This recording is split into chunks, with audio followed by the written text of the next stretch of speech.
यहाँ विराजमान तेरा पंथ धर्म संघ के आचार्य श्री महाश्रमण जी एवं साधुगण साध्वीजीगण श्रावक श्राविकाएं, प्रसन्नता का विषय है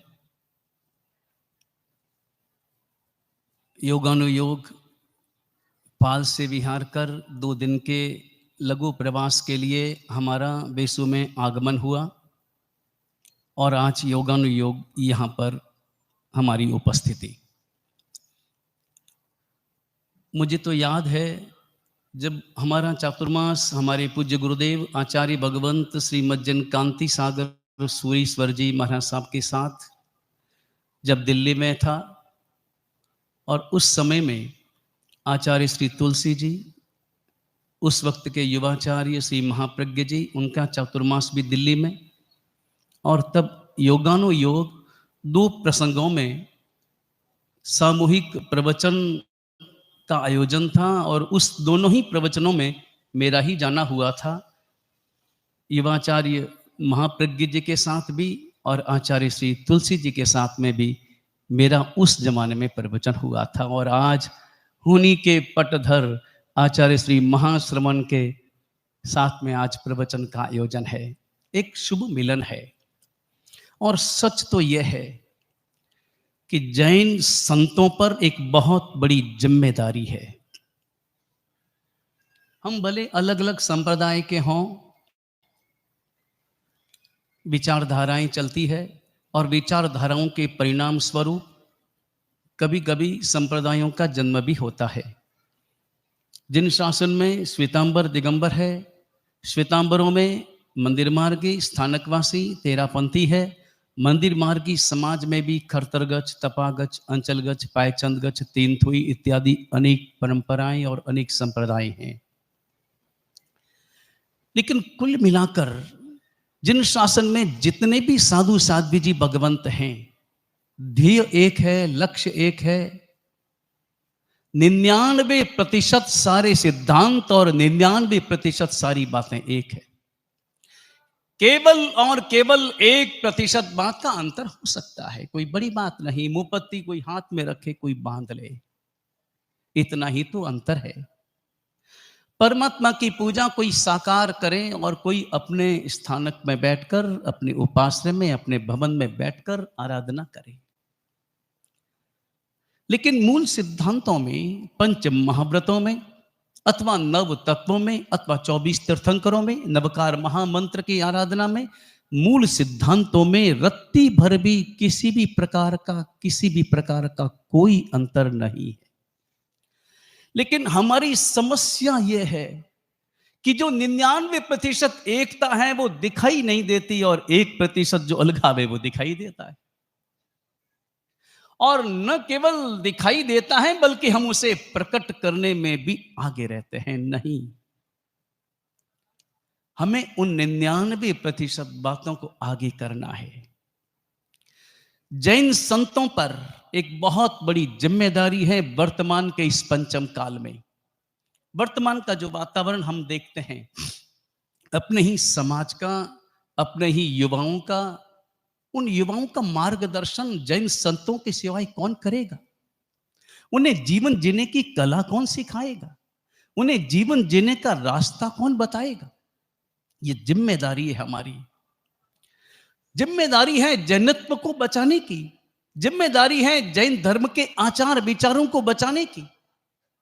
जो आज हमारा युवा समाज कहीं कहीं अलगाव के रास्ते पर, अन्य रास्ते पर जा रहा है, तो ये संतों का जो मिलन है, ये संतों का मिलन अपने आप में एक प्रखर संदेश देता है कि हमारा जैन समाज एक है। भले संप्रदाय अलग अलग हों, उनकी क्रिया पद्धतियां भले अलग अलग हों, मगर हम सब एक है। एक साथ बैठते हैं, एक साथ बैठकर परमात्मा की आराधना भी करते हैं और शासन की सेवा भी करते हैं।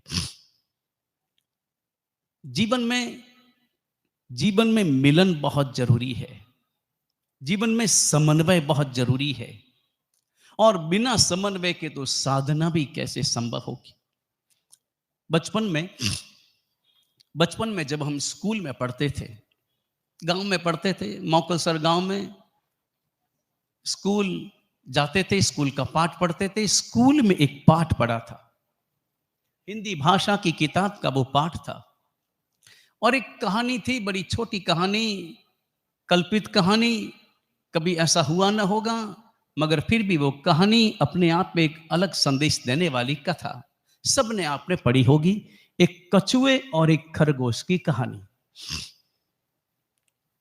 खरगोश गया था कछुए के पास और जाकर उसने कहा कि अरे भैया, एक काम करते हैं, अपन दोनों दौड़ लगाते हैं, देखते हैं कौन जीतता है, जो जीतेगा उसे इनाम मिलेगा। कछुए ने कहा, क्यों तुम मेरी मजाक करते हो?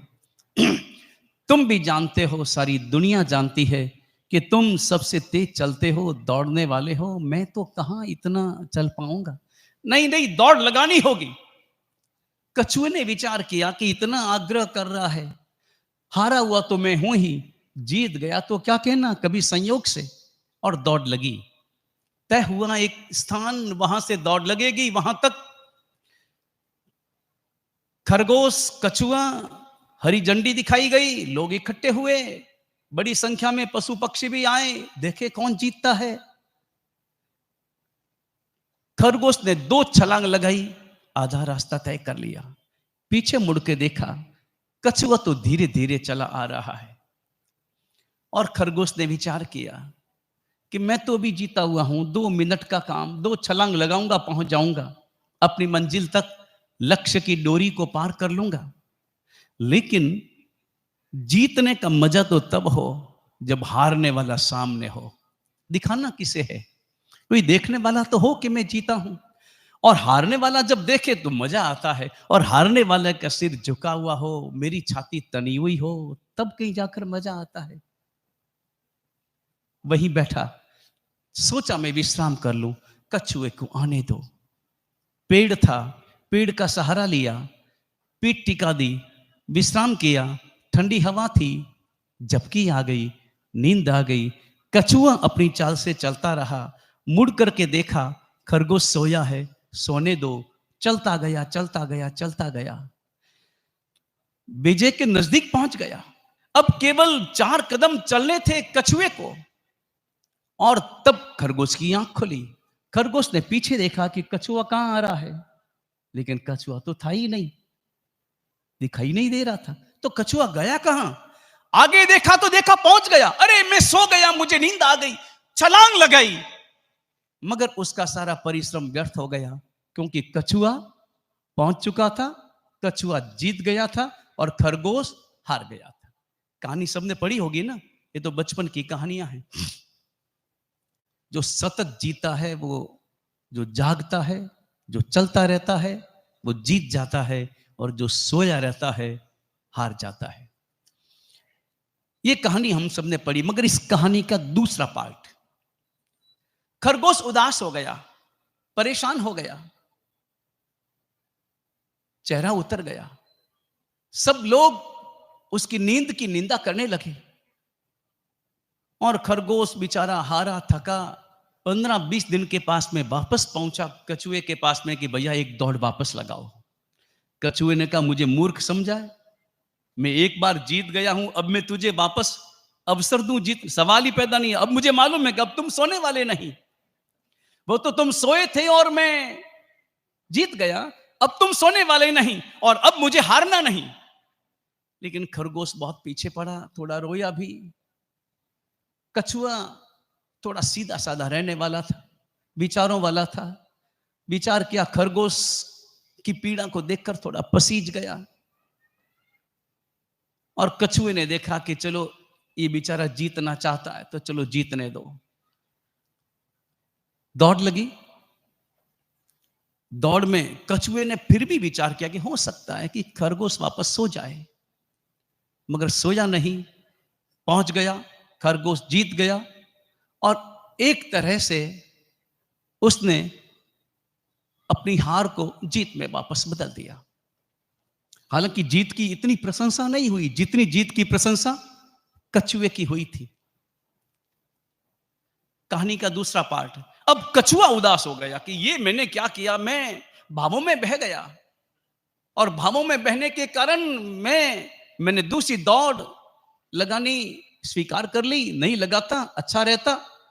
अब कछुए ने अपना दिमाग दौड़ाया, दिमाग तेज था, होशियार था, सूरत का रहने वाला था।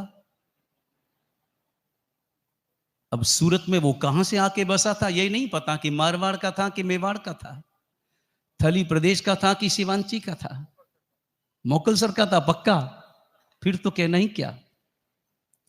घूम घाम कर उसने एक नई योजना तैयार की और खरगोश के पास में पहुंचा कि तीसरी दौड़ लगाते हैं। खरगोश ने कहा दौड़ लगानी है लगा ले, अब चिंता नहीं, अब मैं नींद लेने वाला नहीं, झपकी लेने वाला नहीं, अब मैं जीतना ही वाला हूं, दौड़ लगानी है तो लगा ले। कछुए ने कहा कि शर्त एक है, कहां से दौड़ लगेगी यह निर्णय मैं करूंगा और कहां दौड़ पूरी होगी इसका निर्णय भी मैं करूंगा। और खरगोश ने कहा तुझे जो करना हो सो कर ले, जहां से शुरू करना हो कर ले, मैं तैयार हूं। और दौड़ शुरू हुई, तीसरी दौड़। खरगोश भी दौड़ा, कछुआ भी दौड़ा। कछुआ की चाल तो बहुत धीमी थी, खरगोश पल भर में उसने आधा रास्ता पार कर लिया।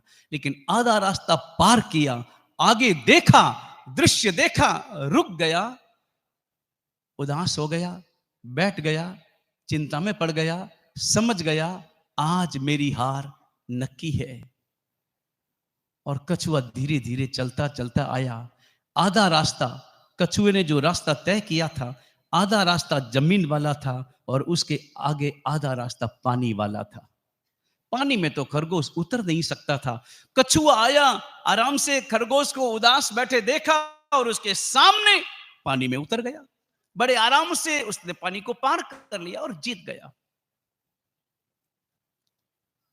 खरगोश बेचारा मुरझा गया, मैं दौड़ सकता हूं मगर पानी में तैर नहीं सकता, मैं हार गया। लेकिन इसके बाद इतिहास कहता है चौथी दौड़ लगी। कछुआ पहुंचा खरगोश के पास, खरगोश पहुंचा कछुए के पास और दोनों ने कहा, आपस में कहा, अब हम एक और नई प्रतियोगिता का प्रारंभ करना चाहते हैं। और ऐसी प्रतियोगिता होगी जिसमें प्रतियोगी कोई नहीं होगा, जिसमें सहयोगी दोनों होंगे। अभी तक जो दौड़ लगी थी उसमें प्रतियोगी थे दोनों, एक जीतने वाला था, एक हारने वाला था। लेकिन अब जो दौड़ लगेगी एक अलग प्रकार की दौड़ लगेगी। अखबार में विज्ञापन छपवाए गए, लोग इकट्ठे हुए, एक नई प्रतियोगिता, एक नई दौड़। और दौड़ का प्रारंभ, जो ही दौड़ का प्रारंभ हुआ, कछुआ नीचे बैठा, पास में खरगोश आया। जो ही खरगोश आया, कछुआ जल्दी से खरगोश के ऊपर चढ़ गया। खरगोश ने दौड़कर जमीन वाला हिस्सा पार कर लिया, पानी वाला रास्ता आया, कछुआ पानी में उतर गया, किनारे पर अटक गया, खरगोश उसके ऊपर चढ़ गया। पानी का रास्ता भी दोनों ने मिलकर के पार कर लिया। दोनों मिलते हैं तो सारे रास्ते पार हो जाते हैं। इस दुनिया में हम सब में कोई ना कोई खरगोश है और कोई ना कोई कछुआ है, दोनों हैं। लेकिन पार तभी हो सकते हैं जब दोनों प्रतियोगी नहीं बने, दोनों सहयोगी बने। और वर्तमान की यह मांग है कि जैन समाज में जितने भी संप्रदाय हैं वो सभी संप्रदाय एक दूसरे के सहयोगी बन जाए। सहयोगी बनते हैं तो काम होता है जिन शासन का, परमात्मा का, परमात्मा के सिद्धांतों का। अभी वर्तमान में संपूर्ण विश्व को परमात्मा महावीर के सिद्धांतों की जरूरत है। लड़ाई चल रही है, यूक्रेन और रशिया लड़ रहा है, कहीं ईरान, इजराइल और पता नहीं और कौन कौन से देश लड़ रहे हैं। चारों ओर लड़ाई है, बाहर की भी लड़ाई, भीतर की भी लड़ाई। लेकिन जब तक हमारे अंतर में सहयोग और समन्वय का भाव पैदा नहीं होगा, मैंने प्रारंभ में कहा हमारी जो 99% बातें एक है, बस उन बातों को आगे रखना है जो एक बात जिनमें अंतर है, थोड़ी बहुत बातों का अंतर है, उन्हें थोड़ा सा पीछे धकेलना है, पीछे रखना है। तो निश्चित रूप से हमारा जैन समाज पूरे विश्व में, पूरे विश्व को रास्ता दिखाने वाला बनेगा। परमात्मा के सिद्धांत तो पूरे विश्व को रास्ता दिखाते हैं। एक और एक के बीच में हम जोड़ का निशान भी लगा सकते हैं, माइनस का निशान भी लगा सकते हैं, गुणाकार का भी और भागाकार का भी। गणित के चार ही तो सूत्र है ना, प्लस माइनस गुणाकार और भागाकार, ये चार निशान।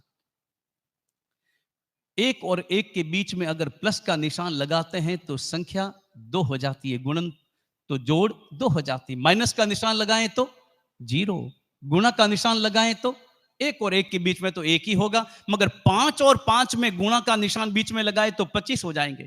5 और 5 मिलकर 10 बनते हैं। 5 और 5 में बीच में माइनस का निशान लगाने पर 0, 5 और 5 के बीच में गुणाकार का निशान लगाने पर 25 और 5 और 5 के बीच में भागाकार का निशान लगाने पर 1 बचता है। हम सब एक और एक हैं, अलग अलग हैं। माना कि मंदिर मार्गी अन्य संप्रदाय वाले नहीं हो सकते, अन्य संप्रदाय वाले मंदिर मार्गी नहीं हो सकते, मगर हम बीच में एक काम करें। अगर प्लस माइनस गुणाकार और भागाकार का कोई भी निशान न लगाएं तो एक और एक मिलकर कितने हो जाएंगे? 11 हो जाएंगे। और अगर निशान लगाना ही पड़े तो जिंदगी में भूल करके भी कभी भागाकार और माइनस का निशान मत लगाना। लगाना ही पड़ी तो गुणाकार और प्लस का निशान ही लगाना, तभी हमारी प्रगति होगी।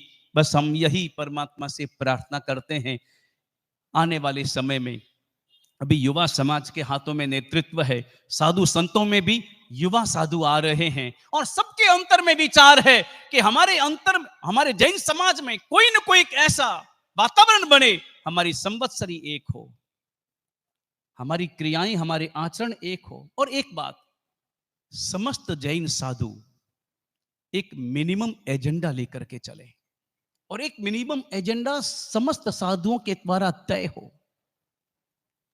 सारे साधुओं को, जितने भी संप्रदाय हैं, उन सारे संप्रदाय के आचार्यों की एक ऐसी संयुक्त कमेटी बने, एक मिनिमम एजेंडा तय करें, हम जाएं, हम पूरे भारतवर्ष में घूमें। वर्तमान में हमारे जैन समाज के पास 20,000 साधु साध्वी हैं, दिगंबर श्वेतांबर सभी मिलाकर 20,000 साधु साध्वी हैं। 20,000 साधु साध्वी अपने आप में कोई कम है?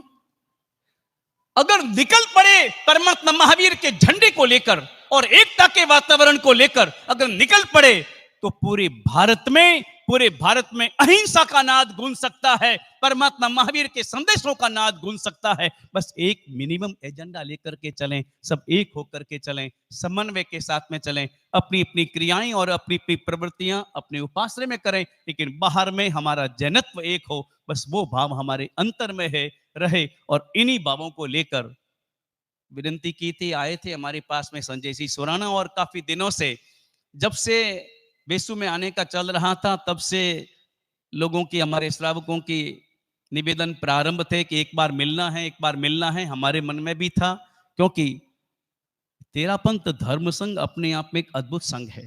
हम हमेशा प्रशंसा करते हैं, आपने सुना भी होगा।